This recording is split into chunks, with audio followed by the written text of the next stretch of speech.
Good evening, and thank you all for joining us. I'm Noel Latif, President of the Foreign Policy Association. I'm delighted to welcome you this evening, and we're very pleased to be co-sponsoring this talk with UNITAR.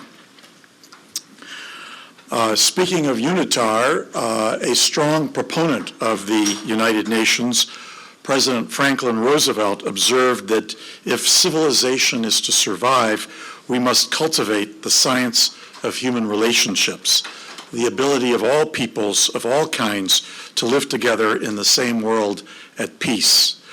One way the Foreign Policy Association takes up this challenge is by offering programs like this evening's.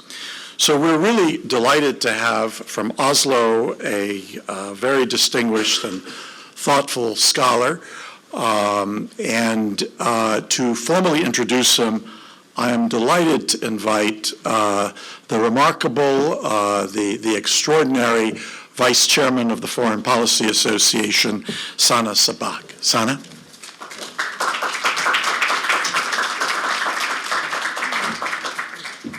Good evening.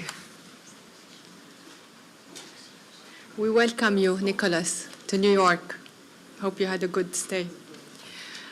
Our speaker today comes to us from the Norwegian Nobel Institute. Since 1904, the Institute has arranged meetings concerning global peace and advised the Nobel Committee's deliberations on the winner of the Nobel Peace Prize, and fostered academic work to educate the public on the importance of world peace. I would like to thank the Nobel Institute for their continued partnership with FPA. I also want to thank the Carnegie Corporation of New York. In their time, David Hamburg and Cyrus Vance co-chaired the Carnegie Commission on the Prevention of Deadly Conflict, which produced over 400 reports and has shaped the Foreign Policy Association's programming on conflict prevention. Dr. Hamburg sadly passed away last April, and we are very pleased to commemorate his commitment to world peace with the Andrew Carnegie Distinguished Lectures on Conflict Prevention. Thank you to both organizations for your support. We would be far less effective in pursuing our mission without you. Bård Nikolas Vik Steen is the program manager at the Norwegian Nobel Institute.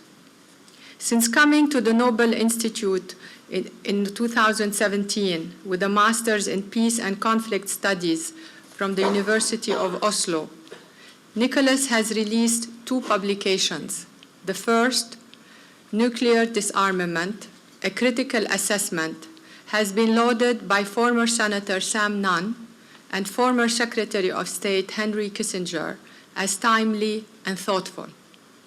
His newest publication, The Causes of Peace, What We Know Now, co-edited with Asle Toye, has already been heralded as a successor to Steven Pinker's The Better Angels of Our Nature.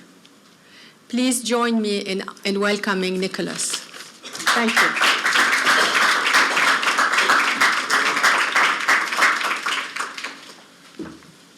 Well, hello, New York. Thank you for that kind introduction, Sana.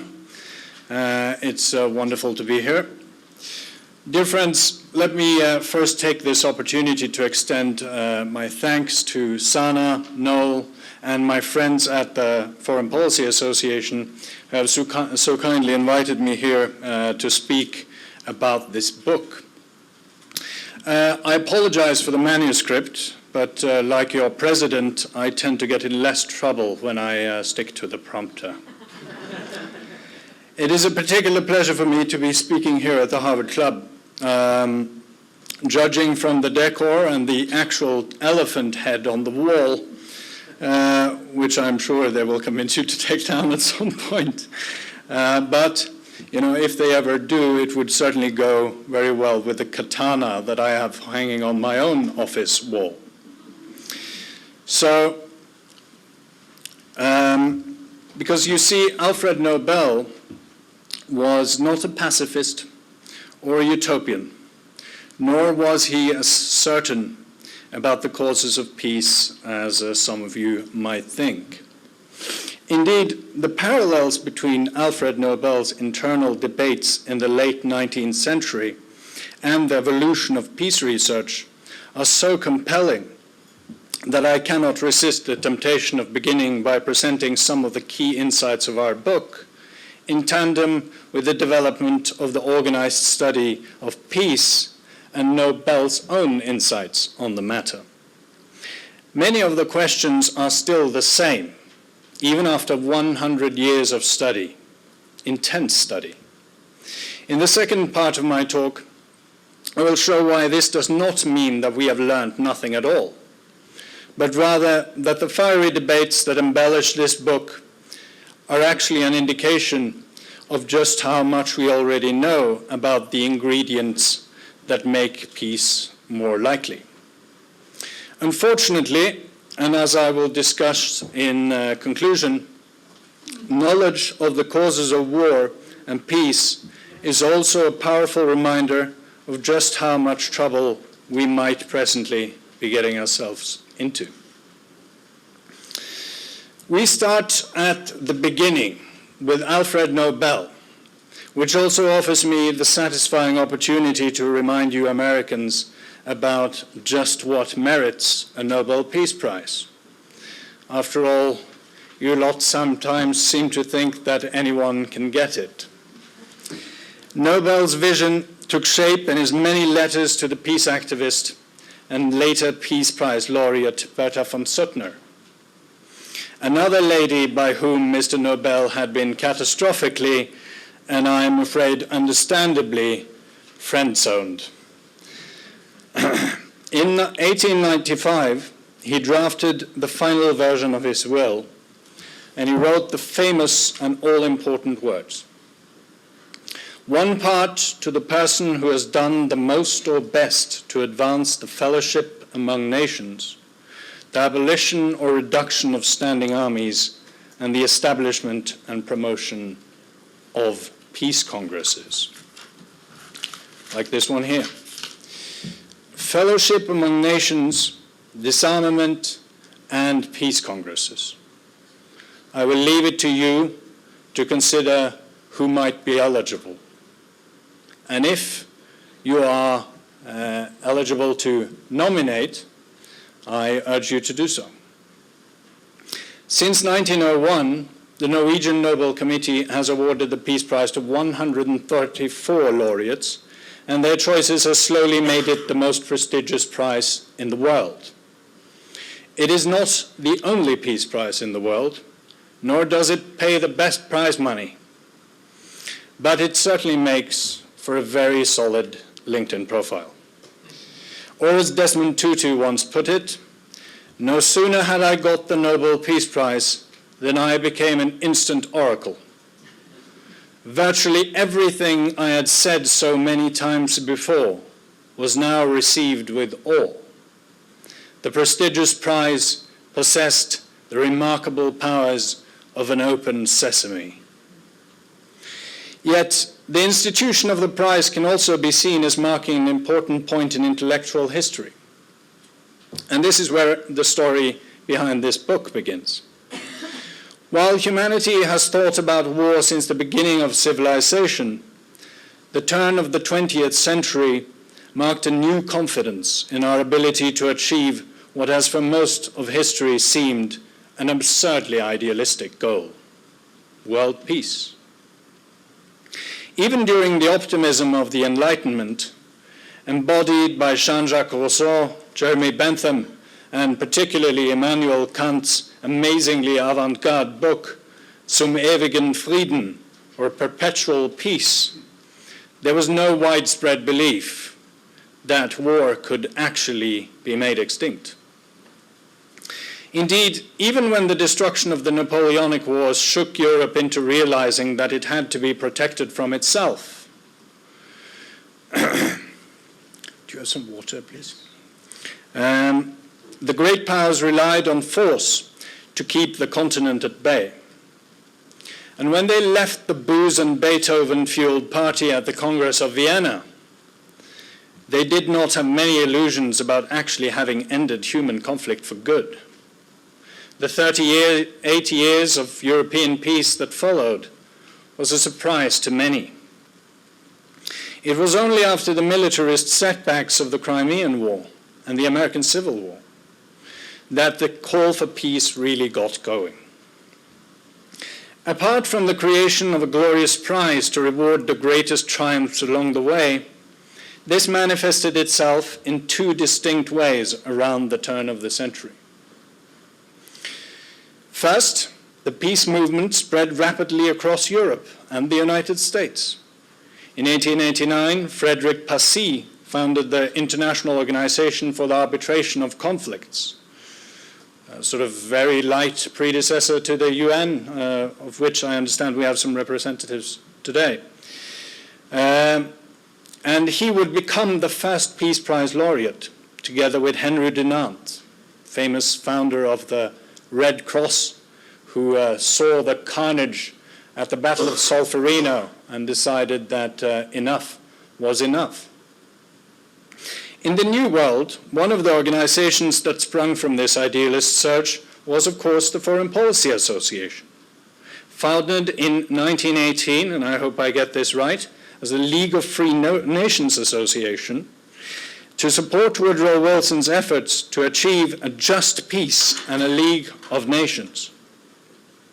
Even to this day, and from this great city, thank you very much, you fight the good fight. And I'm happy to say that our two organizations have a very fruitful relationship. Sorry about that.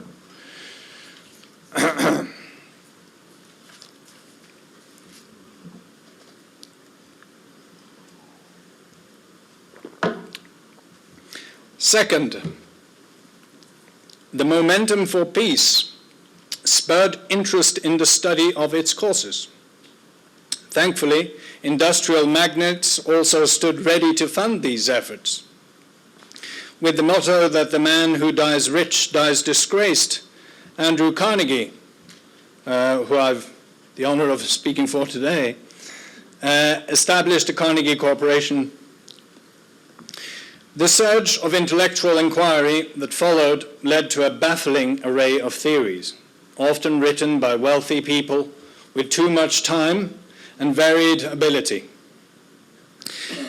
In our legendary library at the Nobel Institute, we still keep thousands of these treaties, and many of them read like, I don't know if you remember those, but the particularly cringeworthy interviews that you often find on sort of pageant shows and the like. I mean, they are mostly, oh, peace would be very nice and no solution.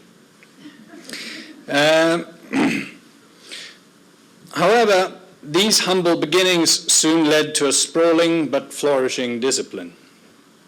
Norman Angell suggested the economic peace thesis, the idea that trade fosters peace. I'm sure it's very popular here in America. As early as 1910, before it was cruelly, unfairly, and almost immediately ridiculed by the outbreak of World War I. Toward the end of the First World War, Woodrow Wilson theorized a liberal institutional world order and attempted the creation of a global governing body, but had his and the FPA's best efforts squandered by US isolationism. While the partly resulting outbreak of the Second World War was not kind to Wilson's memory, the world wars would not result in the sort of setback that former wars had. The horrors of the trenches, the gas, the shell shock, and the almost 40 million dead, an entire generation of men, made the pursuit of peace a necessity rather than a priority. Criticism of the peace movement and Wilsonian institutionalist naivete now took the form of concrete alternatives. E.H. and Hans Morgenthau saw peace as unlikely and thought the balance of power would be better suited to stabilizing the international system, but they agreed that the peace must be the end goal. The industrialization of murder had finally embedded in humanity the truth behind Wilfred Owen's immortal rebuttal of Horace. If you could hear at every jolt the blood come gargling from the froth-corrupted lungs, my friend, you would not tell with such high zest to children ardent for some desperate glory the old lie, dulce et decorum est, pro patria mori.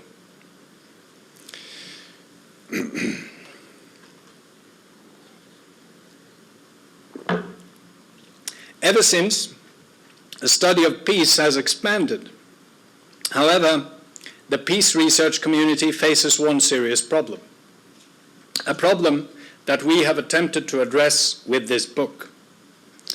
Even a casual glance over the full body of peace scholarship reveals that competition between different approaches has been a serious limitation on the effort to reach solid conclusions.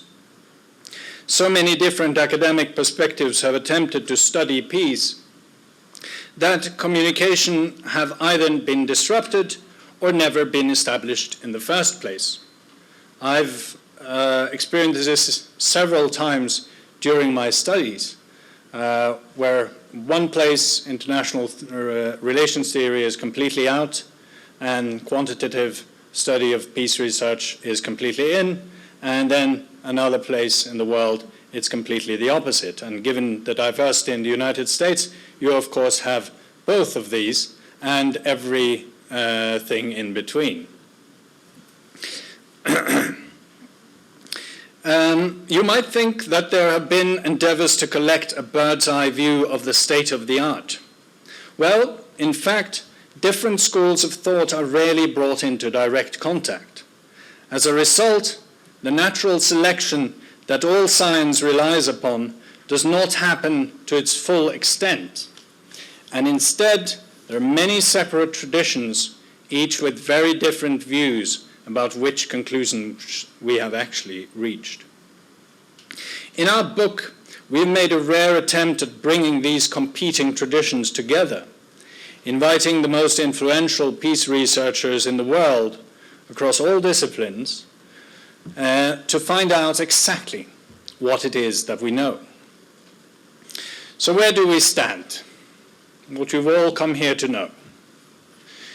Taking stock in 2019, it is clear that progress in finding the causes of peace has been slow. Remarkably so.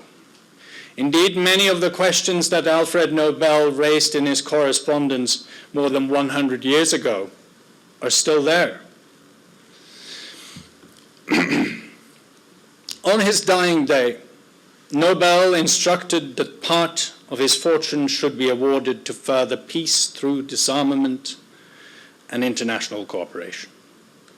Yet it was a fortune that he had amassed through the invention of dynamite, modern high explosives, and large-scale arms manufacturing.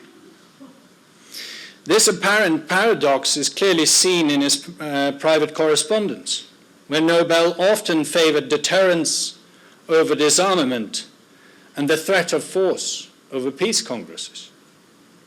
He was clearly torn over what would be the best path.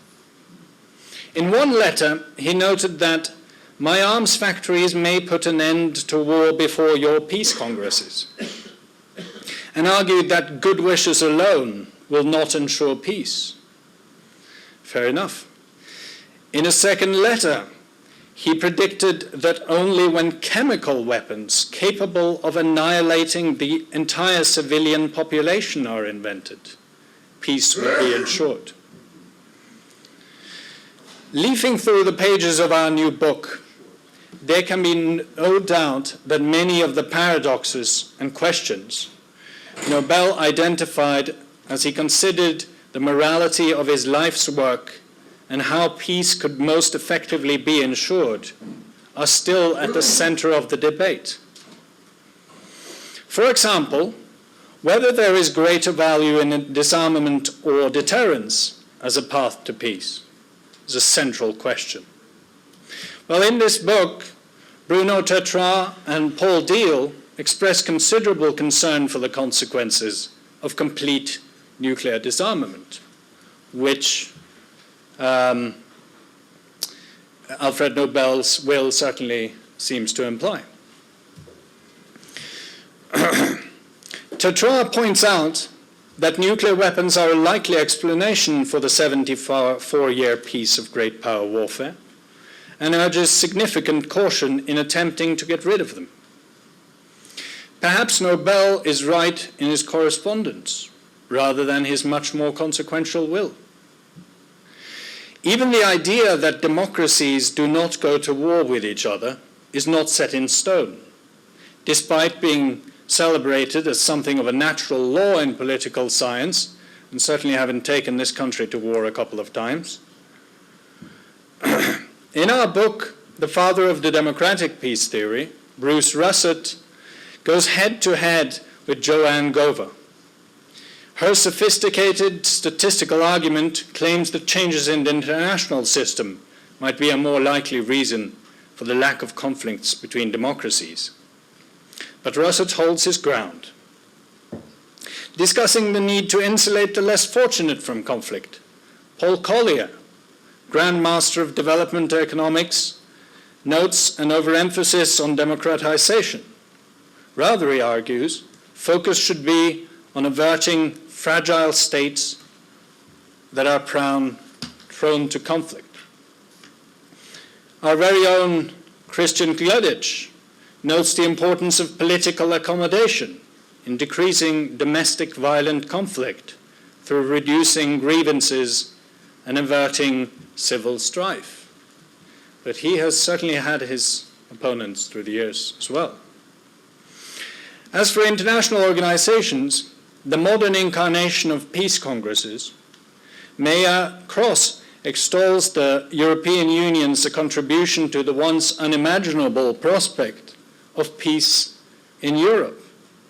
Yet, as you know, it is not necessary to keep the television on for very long before you hear the European Union described in a very different light.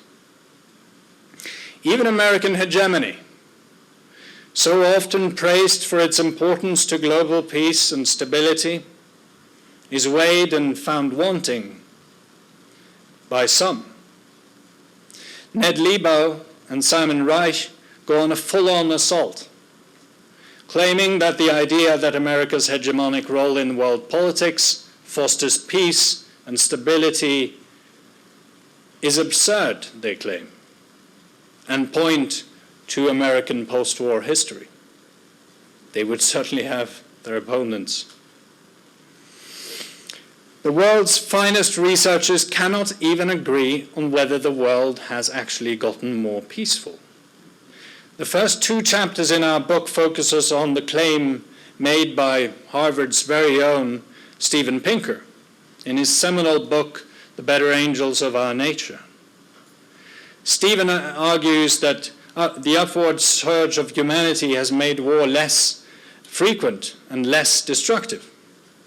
However, people like Bear Brammuller and Nassim Nicholas Taleb take a very different view, arguing that this uplifting conclusion is the result of shoddy statistics and misunderstood probability, rather than a wholesale transformation of humanity's relationship to violence. Simply put, they argue that the next great war just hasn't come yet. The title of Brammuller's latest book on the topic, which I also encourage you to buy, is a clear reference to Plato's famous words that only the dead have seen the end of war. It speaks for itself.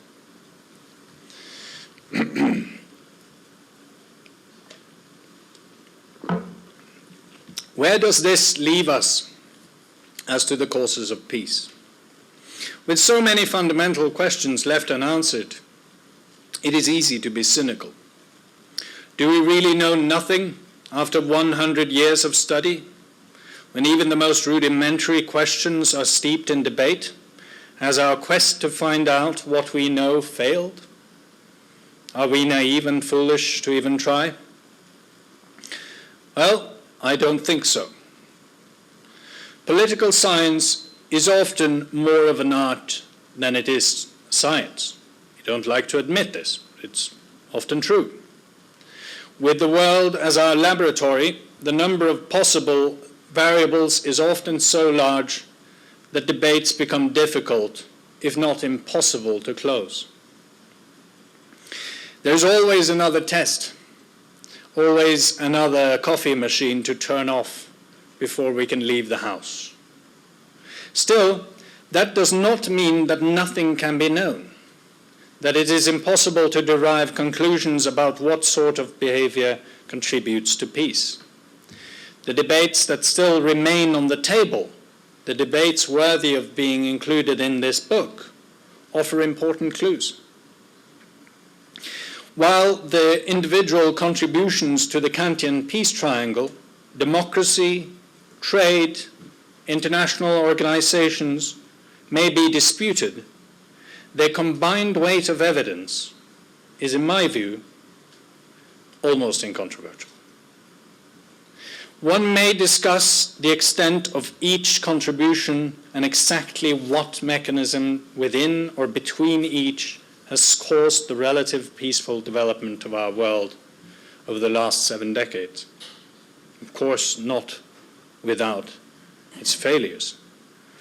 But there can be little doubt that some combination of these factors have contributed significantly to the relative, and I stress relative, tranquility of our world. That the same might be true for nuclear deterrence is of course offset by the high likelihood that its blessing could suddenly end in darkness. But as long as we see no viable route to complete disarmament, maintaining a rules-based order and a stable nuclear order seems the only reasonable option. And herein lies an important truth that is often lost in the never-ending race to say something new. We might not know exactly what the cause is, the cause, or have the perfect answers, not the exact recipe. But we do know what the many likely causes of peace are, or at least I think so.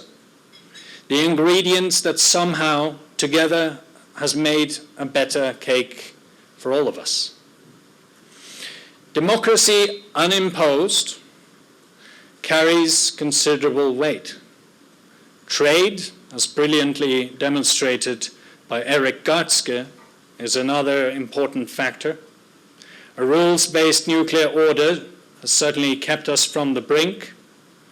International organizations, international cooperation, integration, and law has probably kept a number of conflicts from escalating, even if it is impossible to prove that which did not happen. Political and economic inclusion is also very central to keeping civil wars at bay. These are the pillars of success that peace is built on. We might not know exactly how much should be attributed to each, or the extent to which they overlap, but at a time of such instability and uncertainty, I think we should know what has worked, and note what seems to have worked. And I think it is wise to stick with it.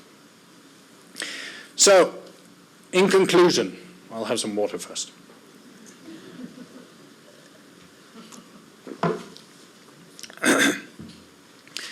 Where does this knowledge of the causes of peace leave us?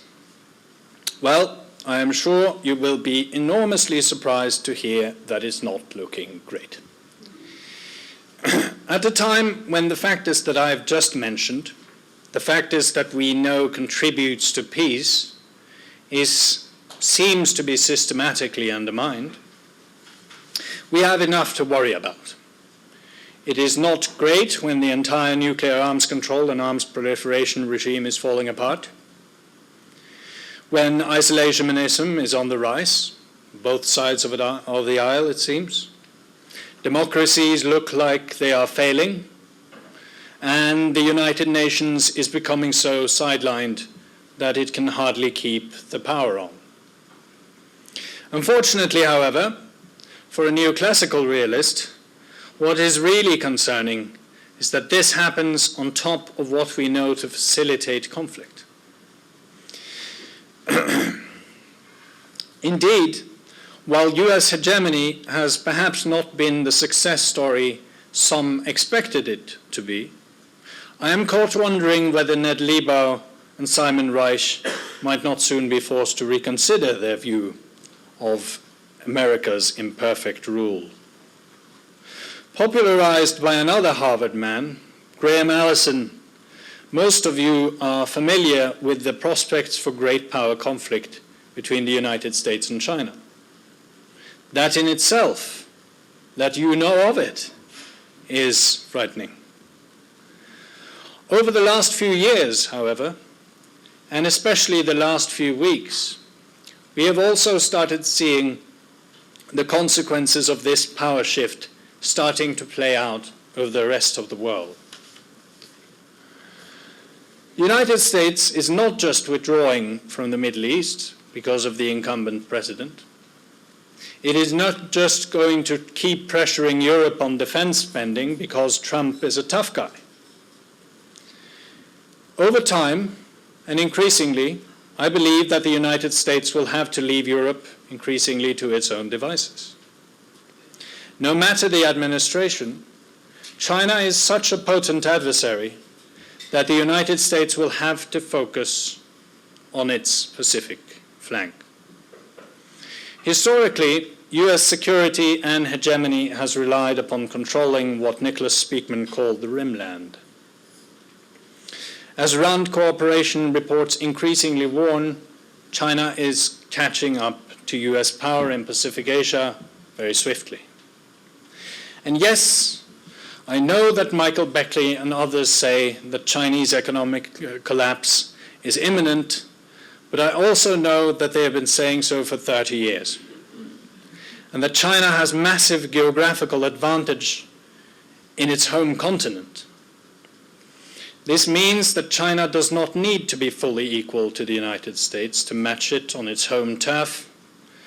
And with, on the current rate, more or less 6 years until general economic parity, a Chinese economic collapse would have to come very soon to cancel the threat to US influence. You all remember the Soviet Union. They were a challenge. But the parity between the United States and China is probably going to be a lot closer. This has to be managed. If the United States wants to keep its hegemony, if Americans want to keep enjoying the tremendous economic benefits that comes with it, and I'm pretty sure that you do, the United States will soon need to keep its resources in Asia. Very concerning.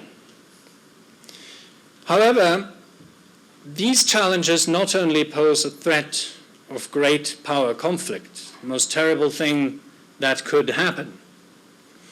This is also what NATO General Secretary Jens Stoltenberg and French President Emmanuel Macron were talking about, I think last week or 2 weeks ago, when highlighting the need to restructure European security, albeit with very different solutions. Indeed, if the United States withdraws without the necessary steps having been taken long in advance, it could lead to a power vacuum in Europe, the Middle East, and elsewhere. Adding to the list of factors that keep the peace, or at least something fairly close to it, one might therefore add two more.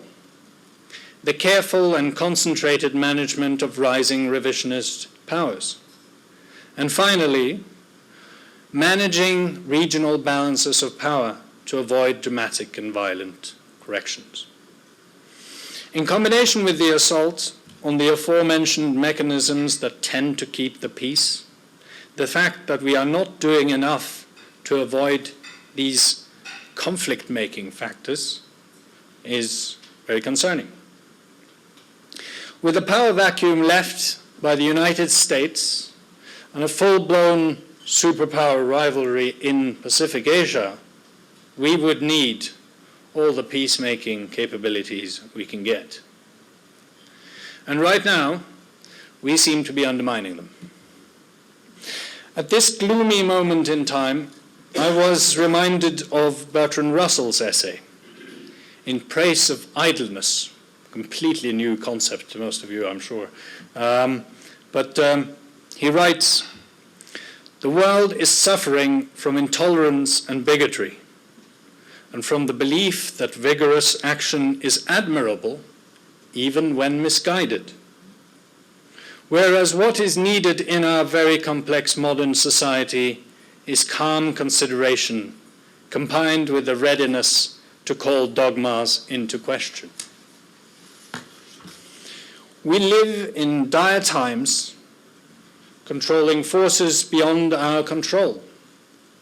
In such a moment, we should take a step back, return to what we know to work, not rush forward, charging at some unknown enemy, not knowing whether it will result in something worse. We must not lose respect for the achievements that we have made. Take for granted the relatively peaceful order we have experienced over the last 75 years. We must remember how incredibly well we have actually done. We have avoided disaster. And we must try to continue this balancing act. In Andrew Carnegie's words, we must all do our duty and a little bit more. Thank you very much. I look forward to answer your questions, as long as they are not about the Peace Prize to Barack Obama, because I was still in school.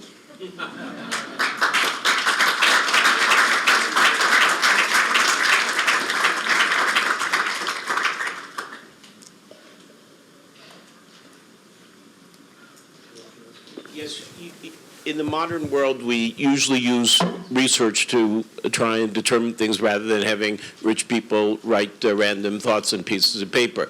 And my understanding is that for at least 20 or 30 years, there were some very bright scientists who did the clever experiment of putting two rats in a house.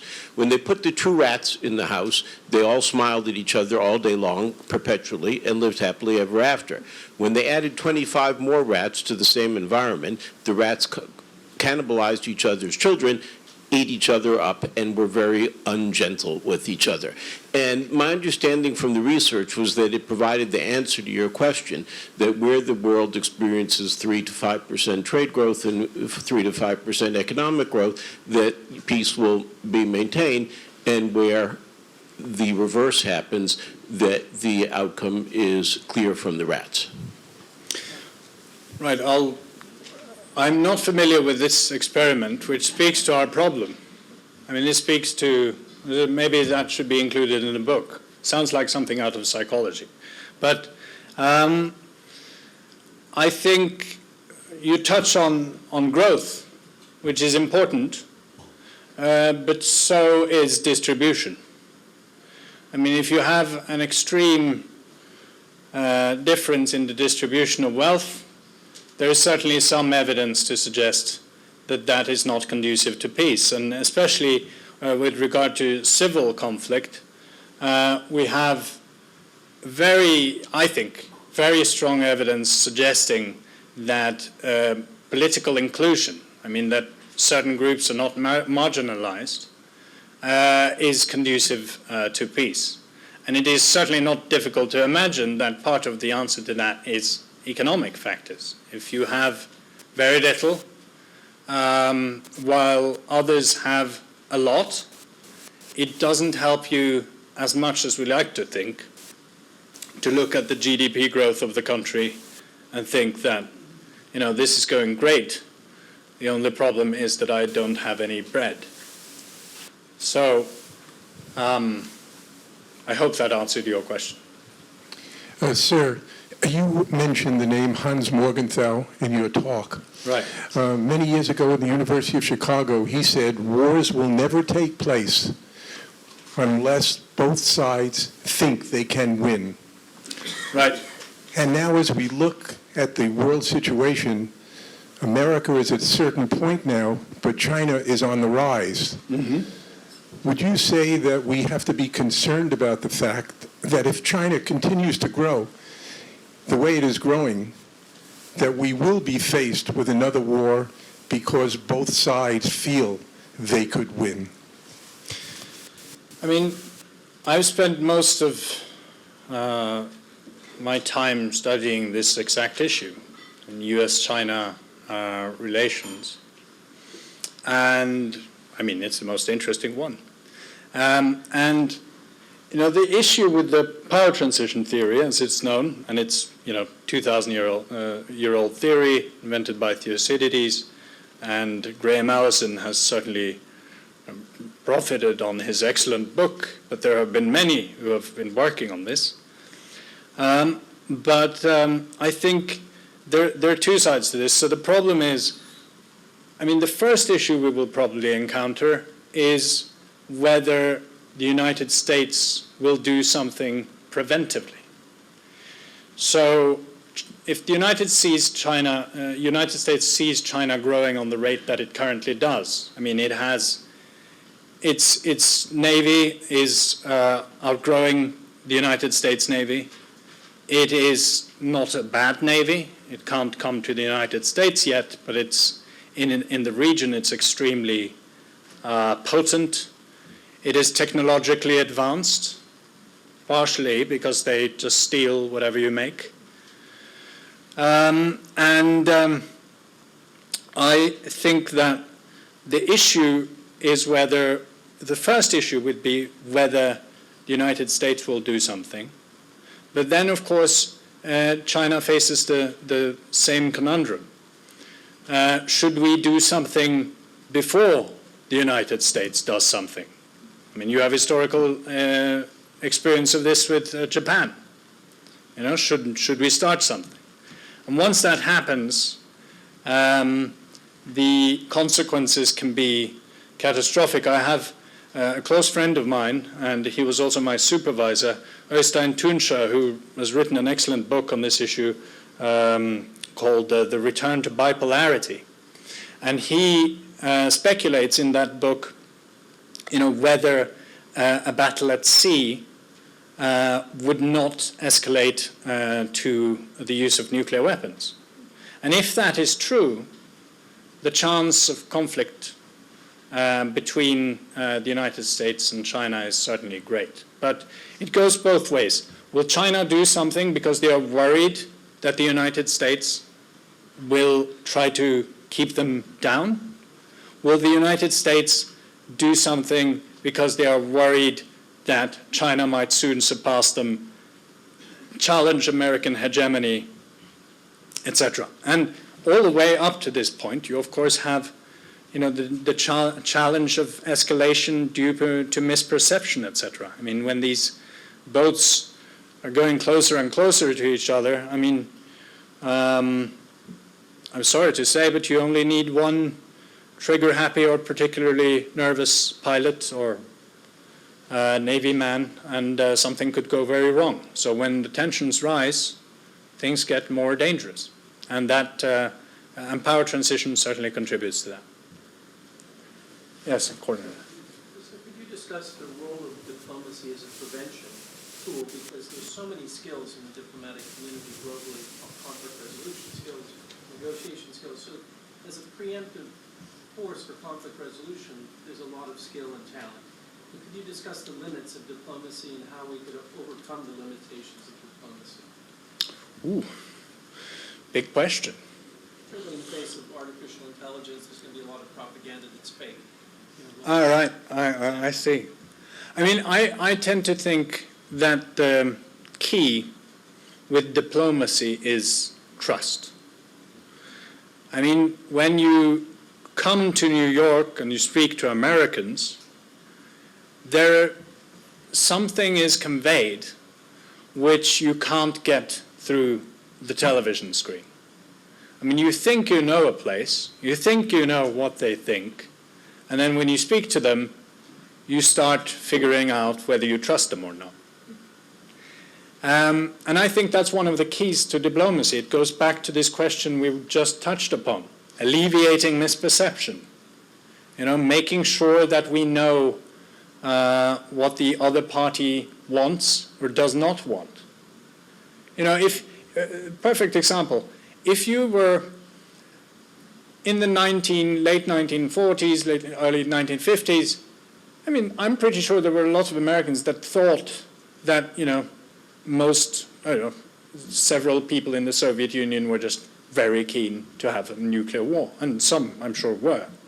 But when you speak to these people, you know, after the Cold War, most of them were as terrified as you guys were.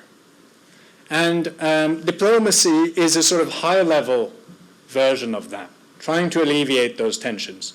And I think, you know, we have gone beyond the diplomacy that we knew in the sort of earlier centuries, where this was absolutely necessary because the diplomat was the only one that could afford to, you know, get on his horse and stay in a different country and, you know, get these telegrams, etc., to the people that mattered. But now we have, of course, mass media, which is even more potent. So just thinking about it right now, I think that you might have, you know, these, you know, fake news, etc., might be difficult to deal with for the general population, but one would at least hope that diplomats manage to go beyond this and get their information right. So in that sense, I think diplomacy perhaps becomes even more important because there is so much misinformation out there, and professionals can certainly deal with that better and have more time to deal with it. Yes, young man there. Thanks. I guess one thing I'm a little skeptical of is... Oh, sorry. Thank you. I think maybe one thing I'm a little bit skeptical of is the comparison of the U.S.'s past relationship with the former Soviet Union and you know, upcoming relationship with China. You know, I mean, I think the idea that countries that trade with each other will never go to war, I think that's, you know, I don't think there's any truth to that. But, you know, I mean, for example, you know, between the U.S. and the Soviet Union, you know, it was a competition of political systems and economic systems, but not really a competition of economies. You know, it was easy for us to embargo them because we didn't really need them for all that much. So, I mean, not to say that there won't be a coming conflict with China, but do we have any reason to think that it would be, like, in any way similar to what was between the U.S. and the Soviet Union? Yes, I think there is reason to believe that it's going to be very tense, but you are absolutely right, and I want to make that clear, that my comparison to the Soviet Union was only, you know, intended to sort of create an image of what power transition can be. I mean, I was actually intending to try and say that, you know, the Soviet Union was had far greater economic challenges than China has, and it still was a very, very potent rival. I mean, you can do quite a lot with your defense budget if you have the motivation, and often more in these, you know, in autocratic or regimes. I agree with you that there are considerable differences, and I was speaking to someone the other day, and we both agreed that if you find the name for the conflict or the sort of superpower standoff that the United States and China will have, if you find a good name for that, I think you will be really, really famous. Because right now, we only have the new Cold War, which is, of course, because we don't really know, we want to sort of underscore how serious it is, but at the same time it is entirely wrong, as you rightly point out. There are considerable differences in trade, ideology, etc. But we don't know, but I think that it is a very concerning situation nonetheless, because both parties mistrust each other. Both parties want the nice things that I'm sure many Americans just take for granted, but which you have when you have global supremacy and, you know, an aircraft carrier in every corner of the world. There are certain things you can do and a certain voice that you have. And, you know, in the monetary markets, you have enormous influence. China is trying to challenge that, but, you know, you need the world on your side if you want to get there. So yes, I'm very concerned. I'm both concerned that the United States don't want to give up their place. I really don't think they would, or you would. And I'm also concerned that the Chinese are, you know, they are starting to view it as sort of, they're sort of easy, they're merging into the same global order as the United States. I'm concerned that they are giving up on that. I'm not sure who was first. I'll try over here. Sorry. Ah, excellent. For somebody like me, coming from a little country called Oman, who currently works at the United Nations as the representative of Oman to the United Nations, I take your words very seriously. What does negotiation false? And that's a very important question. You mentioned when there is no trust. But sometimes other parties, not the UN, because, for example, the Iranians, they don't trust the UN. The United States has so much clout and influence. But after the JCPO agreement that came, even after the signature of that agreement, even after a limited trust was there, because of other influences, things could not move forward. Do you believe that the international system, which embodies the United Nations as we see it, is capable of intervening in some of the issues for peace and stability? Remember one thing. This armament, half of it is armament, and half of it is about business. Okay. So, for somebody like us in that part of the world, when you talk about the place of the United States, the outreach, the hegemony, for many people in other parts than the West, particularly in the East, it does not make any difference whatsoever. There are sands, poverty, exploitations, and, for example, the Middle East, for centuries. But however, empires come, the British came and left, the Russians came and left, the Americans coming and probably leaving. What do you think about the future of international relations from the prism of the United Nations? Enormous question.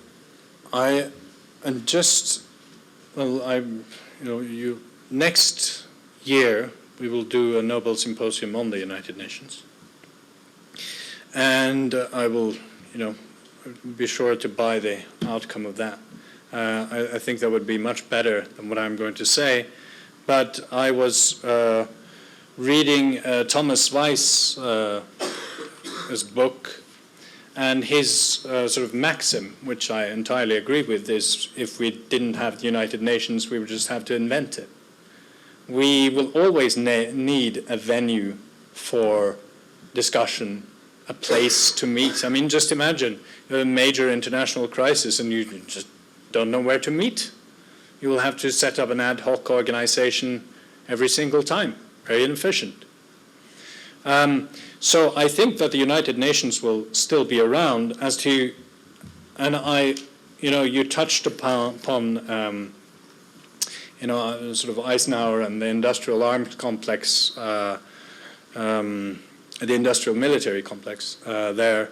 And that is a separate and very interesting question, I think, that is influential, but at the same time, I mean, given the gains that we have made, and although they continue to sell weapons, I don't think their influence is,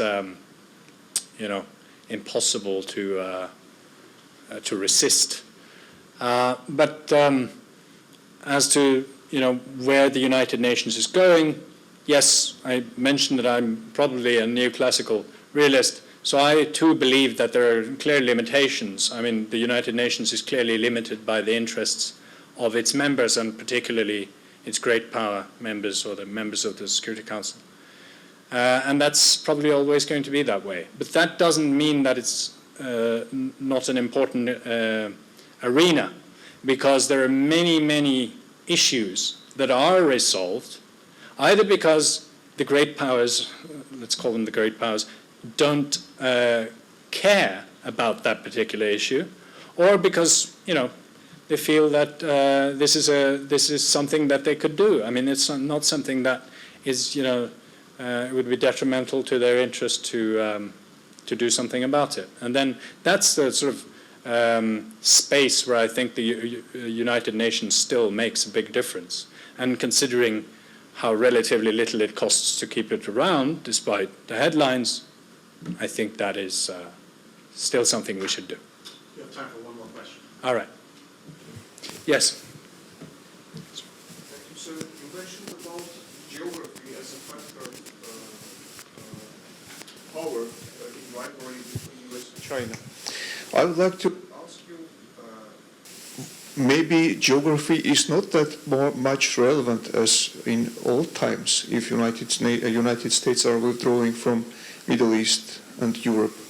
And maybe this is the underlying factor behind it, that geography as a dimension of rivalry, dimension of geopolitics is not that much relevant as in previous times.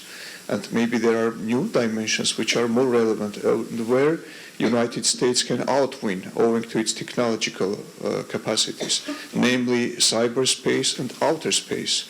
Would you please elaborate a bit about this? Thank you. Yeah, sure. I can say very briefly that I think, at least for now and probably for the rest of our lives, geography is at least as important as it has always been. You have to remember that when the United States is trying to contain China, for example, it faces an enormous challenge in just how far away from home the bases in Japan and elsewhere, in South Korea, etc., are. If you were to have a standoff and whatever you had there was destroyed, you have to bring things over the ocean. This also means that China can build an enormous navy of very small surface ships. I mean, literally, tiny torpedo boats. They can still fire the exact same missiles as U.S. submarines that cost billions and billions of dollars, or massive cruisers or frigates or whatever it might be. So you can basically pack the same punch with just tiny boats in the modern technological world, and that means that distance makes a huge difference. You have other things. For example, China has purchased, because they are not party to the same treaties as, for example, Russia and United States were until recently, they were managed to develop medium-range missile systems in the thousands. And these missile systems can be fired over, say, 500 kilometers, and they can hit, some of them at least, can then hit an aircraft carrier, etc., or something like that. And if you place those in your immediate vicinity, that is a massive force multiplier. But you can't do the same trick from the United States. You can't fire an intercontinental ballistic missile and hit this microphone. That's not possible. So despite the advances of technology, it still matters where the boats are placed, where the missiles are fired from, whether tanks will have to go across mountains, or whether they can just sort of steam through a desert. And I think, at the core of the entirety of the United States strategy, geography also matters, because they control the coasts in Europe, the Atlantic flank, if you will, and the same in the Pacific flank. It means that you're safe, or the United States is safe. And it also means that no one else can do as they wish on the 7 seas. All right. Nikolas, on that note, thank you very much. Thank you very much.